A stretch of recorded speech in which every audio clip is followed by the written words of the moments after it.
जिल्हा परिषदेच्या विविध विभागातील निविदा ह्या मॅनेज होत असल्याचा आरोप अनेक वर्षापासून केला जात आहे। याचबाबत सांगली जिल्हा परिषदेच्या झालेल्या सर्वसाधारण सभेमध्ये टेंडर मॅनेज सोलर मुद्रणालयातील घोटाळा यामुळे जिल्हा परिषदेची सर्वसाधारण सभा ही चांगलीच गाजली। शासनाच्या जीएम पोर्टलवरील कामे मॅनेज करणारी जिल्हा परिषदेतील एक अधिकाऱ्यांची टोळी असून हे अधिकारी हेच ठेकेदार बनले असल्याचा घणाघाती आरोप यावेळी सदस्यांनी केला। तसेच जिल्हा परिषदेचे नाव डॅमेज यादीमध्ये जाण्यापासून रोखण्यासाठी नूतन पदाधिकाऱ्यांनी आणि प्रशासनाने पुढील काळात जातीने लक्ष द्यावे असा सल्लाही सदस्यांनी सभागृहात दिल्याने एकच खळबळ माजली।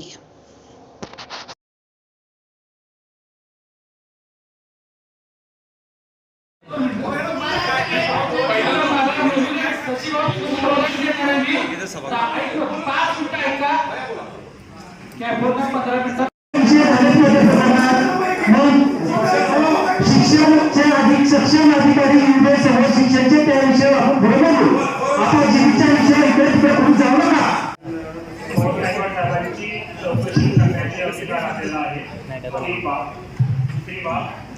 चौकशीच्या अहवालावर कारवाई करण्याचे अधिकार आपल्या स्तरावर नाही, आपण ते शासनाला पाठवू। तिसरी बाब की मोहन गायकवाड साहेबांची बदली शासनाने केलेली आहे।